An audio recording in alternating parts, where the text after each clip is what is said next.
Okay, so to begin with, the first thing I want to explain to you is the essential element of learning how to strum, how to create rhythm on the guitar. It doesn't matter what style of music you're playing.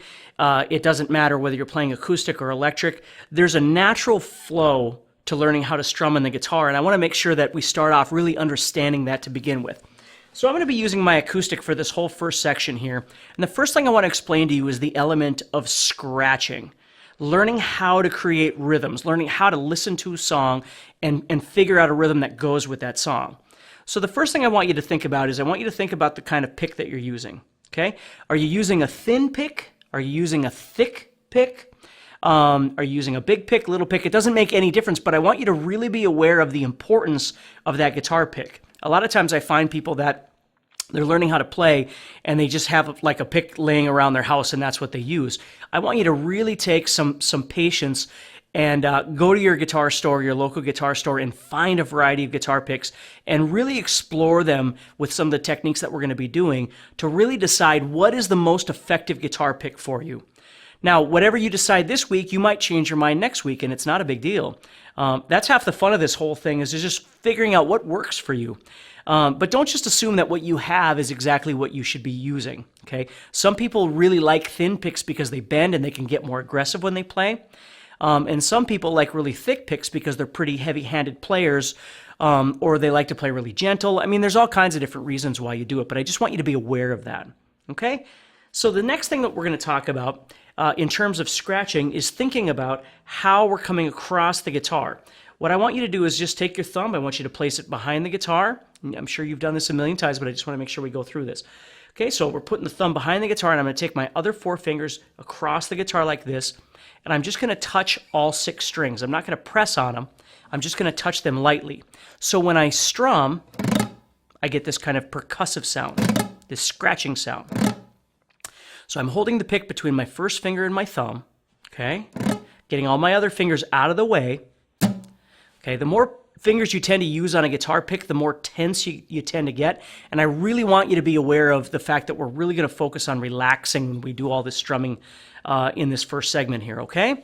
So what we're going to be doing is we're going to be moving from the elbow, okay? I always think of strumming, if you break down strumming, essentially, it's like playing a maraca. You're just moving the beads back and forth like this. You're just playing, just shaking like this.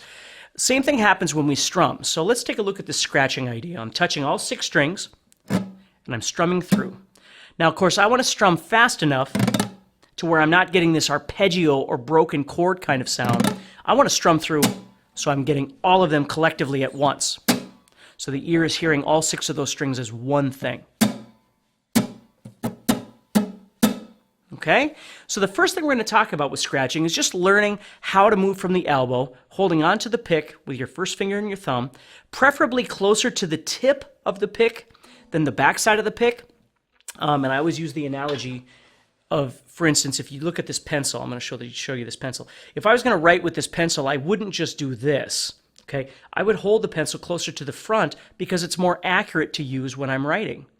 So I'm going to do the same thing with a guitar pick when I use it. I want to hold it a little bit closer to the front so I've got a good grip on it. And I'm going to move from that elbow. You don't want to do a lot of wrist motion at this point because the wrist is more tense. You're going to use a lot of these tendons a lot more. You're going to get sore. You're going to get tight. We just want to move naturally from the elbow like this. So what I want you to think about is just moving your arm back and forth. Just a nice flow back and forth. Okay? And even if you've done strumming a million times, even if you've played all kinds of songs and play in bands and everything, I just want you to think about how we're approaching this and how we're really thinking about what we're using for muscles, where we're moving from, and then the movement that we're creating by striking those strings. Okay?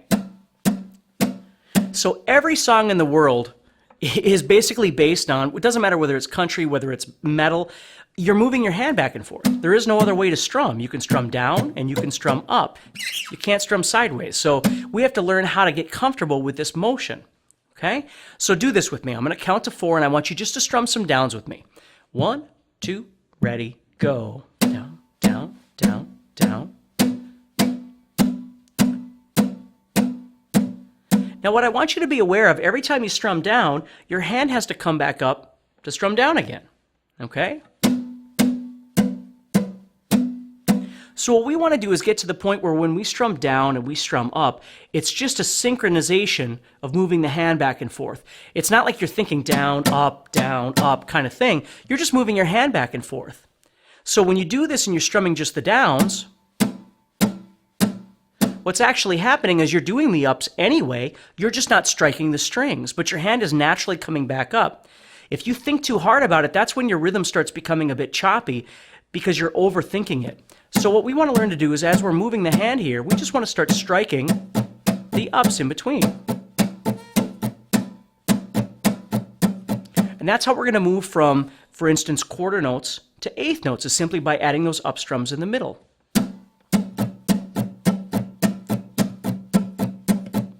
Okay, so a great exercise to do to really start fully developing your rhythm, if you're having problems with it, is, for instance, you listen to a song on the radio or you listen to a song on your MP3 player, whatever it is you have, and you start listening to it. And again, we're not really listening at this point necessarily for guitar, we're just listening to the song. So let's say we have a song that's doing something like this. It's going...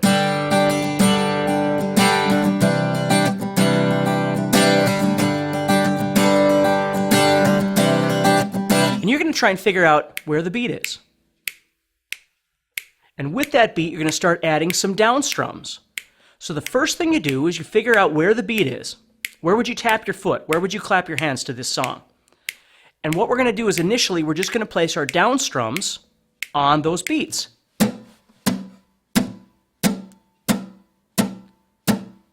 Okay? Now let's say we're doing that, and then what we're going to do, if that feels comfortable, if that makes sense to us, we can hear the drum beat, everything like that, we're going to start strumming upward in between. So what we're simply doing is establishing comfortability of moving the arm back and forth. We haven't started really making a bunch of creativity, creative elements in this yet, but we will. So we're just learning where this is going to be and adding this in, adding those ups. Okay, and maybe you kind of go back and forth between doing some downs and then doing some down ups back and forth. Not really worried about when I'm doing each one. I'm just kind of trying to feel that when I do my downs and I do my down ups, it feels similar to me as I move. It doesn't feel awkward adding those ups in between. Okay? So here's the deal though. Let me go back to the exercise I was playing. I was going like this.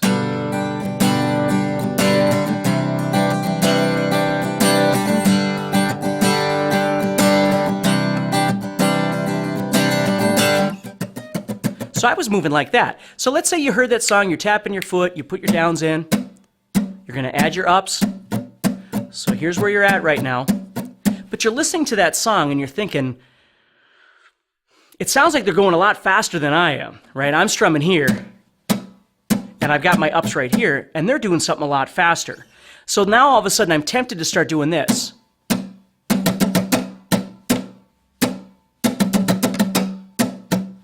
And it's like shifting from second to fourth gear in a vehicle. You don't want to be doing that. What we want to do is we want to take that initial element of strumming that we just did, this one right here. We got our ups right here. Now, if in our minds or in our body we're listening to this song and we decide that what we are doing sounds slower than what they are doing, what we're going to do is we're going to double this speed. If you think about whole notes, half notes, quarter notes, eighth notes, 16th notes, all that kind of stuff, all we're really ever doing is we're just doubling the tempo. If we go from quarter notes to eighth notes to 16th notes, 16th notes to 32nd notes, you're doing twice the work. As we keep speeding up, you're going twice as fast from each one. So here I am doing these downs, and here come those ups, but what they're doing still sounds faster than what I'm doing. So what I'm going to do now is I'm going to take all of these downs and ups that I'm playing, and I'm going to convert all of them to downs. What that's going to do then is it's going to make my downs twice as fast, but it's going to free up my up strums. So instead of doing this, I'm going to do this. Now I can have ups in between those. And now I'm moving twice as fast as I was before. Now let's say, God forbid, we were going to do this twice as fast. We'd have to take all of these guys and convert them all to downs. right? And then ups in between. And of course, that's where we start getting into hard rock and metal and all that stuff. And we're going to talk about all of that, okay? So the first thing that you do with any song is you establish where the beat is. Where is this beat? Then what you do is you add scratching on those down strums and add up strums in between. And you decide, does that feel right to this song? And if it does, you're home free, okay? If it doesn't, maybe what you're going to need to do is double that. So instead of doing down, up, down, up, down, up, down, you take all of those and you convert those to down, down, down, down, down, down, down, which enables the ups in between. Okay, and we could just keep reconverting that to go faster and faster and faster as we go. Okay, that's the basic premise of how strumming is going to work. Whether we're strumming over, pop songs or country songs or rock songs or funk songs or metal songs, that's the basic idea of how your arm is going to move back and forth to create these things. You don't want to do stuff where you're going, because it just sounds very erratic and certainly looks kind of bizarre too, I would think. So we want to create this nice even flow. So what I want you to do at this point is I want you to find some songs out there, and I would definitely find some medium tempo songs, preferably something that's mellow, something kind of ballady or just kind of a general folk song or whatever it might be, Bob Dylan or who knows what it would be. But you find some stuff out there and you just start learning how to scratch along with it. Okay? You start learning, where's that beat going to go and how do I add those ups in between? When I add those ups, am I going the right speed, the right tempo, or should I double it and move forward from there? Okay? So what I'd like you to do at this point is just hold off on watching the next section of the video and just try it. Try it to a few songs and see how it feels to you. If you're having a hard time with it, we're going to keep going here. I'm going to show you all kinds of stuff to develop those. But I want you to really be aware that the first thing about rhythm starts within you. It doesn't start on your guitar. You have to feel the beat. You have to decide where your downs are going to go, and then your ups will exist in between those. And then you have to make the choice of whether or not the speed that you're moving at is the correct speed. Do I need to double it? Or do I need to go back and half it, right? Do I need to slow down? Because honestly, most everything that you're going to play is going to be built on quarter to eighth note or eighth to 16th. Almost every song is going to be one of those two things. We don't really go, we don't really play that slow, and we don't really play that fast unless we're playing something that, of course, is some sort of metal or something really, really fast like that. Maybe some Spanish song or some flamenco thing or something. But anyway, take a look at that, and once you feel kind of comfortable with that, go ahead and come on back, and we're going to start the next section. So good luck. Make sure you let me know if you have any questions. You can always log into Guitar Zoom and throw out some questions, and I'd be more than happy to answer those for you. So check that out and come on back.